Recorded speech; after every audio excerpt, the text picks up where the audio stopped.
અમદાવાદનો Lambha ward, જ્યાં તળાવનો વિકાસ પાણીમાં ડૂબ્યો। વર્ષ 2021માં નાગરિકોની સુખાકારી માટે તત્કાલીન મેયર બીજલ પટેલના હસ્તે 4 કરોડ 56 લાખના ખર્ચે તળાવનું નિર્માણ થયું, પણ નાગરિકોના 4 કરોડ 56 લાખ રૂપિયા પ્રશાસનની અણઆવડતના કારણે માત્ર 2 વર્ષમાં જ પાણીમાં ડૂબી ગયા। સ્થિતિ એટલી ખરાબ છે કે તળાવનું પાણી વોકવેમાં ભરાઈ ગયું। સ્થાનિકોના મતે છેલ્લા 1 વર્ષથી તળાવની આ જ સ્થિતિ છે। અમદાવાદ મહાનગરપાલિકાની અણઆવડતના કારણે અમદાવાદના લાંભા વિસ્તારમાં અંદાજે 4.65 કરોડ રૂપિયાના ખર્ચે બનાવવામાં આવેલા તળાવની દુર્દશા થવાની સ્થિતિ સામે આવી છે। અને આ પરિસ્થિતિ 1 કે 2 દિવસથી નહીં, પરંતુ છેલ્લા 1 મહિના જેટલા સમયથી છે। આ દ્રશ્યો જુઓ।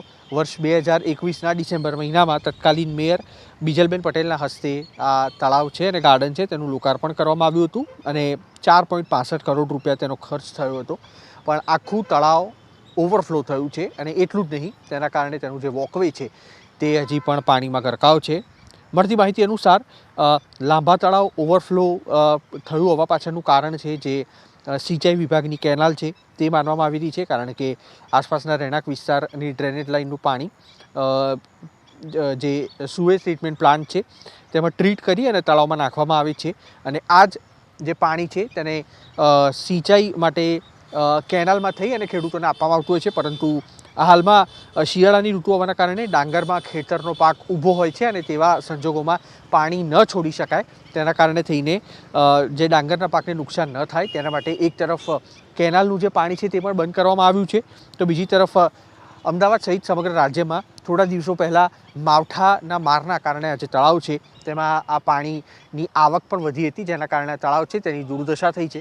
અમદાવાદ મહાનગરપાલિકા છેલ્લા 1 મહિનાથી અંધારામાં ફાફા મારતું હોય તે પ્રકારની સ્થિતિ છે, કારણ કે કરોડો રૂપિયાની જે કિંમત છે 4.65 કરોડ રૂપિયાની કિંમતે બનાવવામાં આવેલું તળાવ છે તેમાં પાણી ઉભરાવાની પરિસ્થિતિ છે અને અમદાવાદ મહાનગરપાલિકાને આનો કોઈ તોડ નથી મળી રહ્યો, જેના કારણે થઈ અને વર્ષ 2021માં બનાવવામાં આવેલી આ અમૂલ્ય સંપત્તિ કે જેની જે કિંમત છે તે કરોડો રૂપિયામાં છે, પરંતુ 2 વર્ષની અંદર અમદાવાદ મહાનગરપાલિકાની જાળવણીના અભાવે અને યોગ્ય સંકલનના અભાવે તેની દુર્દશા જોવા મળી રહી છે।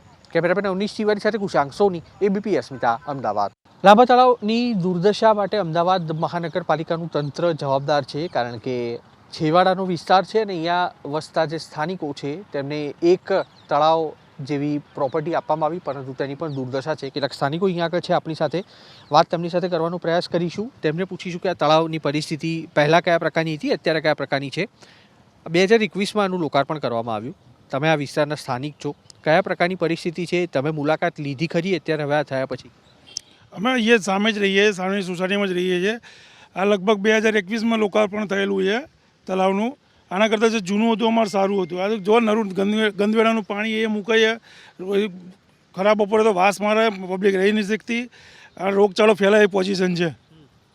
લગભગ આને બીજલબેને ઓપનિંગ કરેલું છે 2021માં, પણ એનો કોઈ નિવેડો આવતો નહીં। પાણી જુઓ તમારી સામે જ છે, ગટરનું પાણી એને ભરી રહે છે। કેટલા ટાઈમથી આ પ્રકારની પરિસ્થિતિ ઓવરફ્લોની? 1 વર્ષથી આ પ્રોબ્લેમ છે। 1 વર્ષથી ઓવરફ્લો થઈ પ્રોબ્લેમ છે। કોઈ કાર્ય કોર્પોરેશનમાંથી કોઈ આવતું જ નહીં, કોઈ ધ્યાન જ નહીં આપતું ને। આવક છે પાણી, ગટરનું પાણી સામે દેખાય, તમે પમ્પિંગ સ્ટેશન છે એ પાણી નાખે તળાવમાં, તળાવની બહાર ક્યાંય જતું નહીં। આ પોઝિશન જુઓ ગાર્ડનની, કરોડો રૂપિયા નુકસાન કરેલું છે, સામે કોઈ જોતું નથી। વોકવે સહિતના જે અલગ અલગ સ્થળ છે તે અત્યારે પાણીમાં ગરકાવ છે। સાહેબ, આપ શું કહેશો? કરોડો રૂપિયાના ખર્ચે આવી રીતના તળાવ બનતા હોય છે, પણ તેની જાળવણી ન કરાય, સિંચાઈ વિભાગ અને કોર્પોરેશન બંને તંત્ર જવાબદાર છે, નાગરિકોનો શું વાંક આમાં? નાગરિકોનો કોઈ વાંક નહીં સાહેબ। લાંભામાં 25થી 30 સોસાયટી છે, લાંભા ટીપીમાં, લાંભા ગામ, ઇન્દિરાનગર, લક્ષ્મીપુરા, લાંભા ગામની સોસાયટી, શ્રીનાથ, સીજી, ગાયત્રી, આ બધી સોસાયટીનું ગટરનું પાણી એ લોકો એવું કહે છે કે અમે ફિલ્ટર કરીને તળાવ નાખીએ છીએ। ટોટલી રોજ નવું પાણી આવે આટલી બધી સોસાયટીનું, તો તળાવમાં ભરાવો થતો જાય, પણ નિકાલ માટે એક ટીપું બી બહાર નહીં જતું। અને એ લોકોએ ખેડૂતો એમ કહે છે, ખેડૂતો ઉપર કહે છે કે ખેડૂતોનું નુકસાન ના થાય, ખેડૂતો ના જ જવા દે, પણ આનો નિકાલ તો હોવો જોઈએ ને। અને ટોટલી કેટલા કરોડમાં બગીચો બનાવ્યો છે તો ના પૂછે વાત, એનો કોઈ આંકડો જ નહીં, અને બગીચો આખો વિફળ થઈ ગયો, બગીચો કોવાઈ ગયો। તમે ફોટા પાછળ જોઈ શકો છો, સામે બી હિંચકાની છે, કૂતરા જ રમે છે, કોઈ છોકરું કે કોઈ એન્ટ્રી નથી કોઈને। આ પાણી જે છે સિંચાઈનું તે ક્યાં દસક્રોઈ જિલ્લાના ખેડૂતોને મળતું હશે ને? હા, દસકોઈમાં। દસ કોઈના ખેડૂતો સિંચાઈ માટે લાભાના આજુબાજુના ગામમાં પાણી મળે. લાભાની આજુબાજુના ગ્રામ્ય વિસ્તારમાં આ પાણી જઈ શકે તે પ્રકારની પરિસ્થિતિ હતી, પરંતુ છેલ્લા 1 વર્ષથી આ પ્રકારની સ્થિતિ છે કે જ્યાં પાણી અહીંયા આગળ જોઈ શકાય છે. વોકવેને પણ ક્રોસ કરી અને જે ગાર્ડનિંગ કરવામાં આવ્યું હતું ત્યાં સુધી પહોંચી ગયા છે. ગટરના પાણી ટ્રીટ થયા વગરના પાણી છે આસપાસની 25 થી 30 સોસાયટીઓના, અને જે ખર્ચો અહીંયા આગળ કરવામાં આવ્યો છે તે સતત નિષ્ફળ જોવા મળતો હોય તે પ્રકારની પરિસ્થિતિ છે. પરિણામે અહીંયાના જે નાગરિકો છે જેમને એક આશા હતી કે લાભામાં ટીપી જાહેર થયા બાદ એક બગીચો બનાવવામાં આવે, પરંતુ તેની પણ આશાઓ પર પાણી ફરી ગયું છે. કેમેરામેન અવનીશ ચીવર સાથે કુશાંક સોની, એબીપી અસ્મિતા, અમદાવાદ.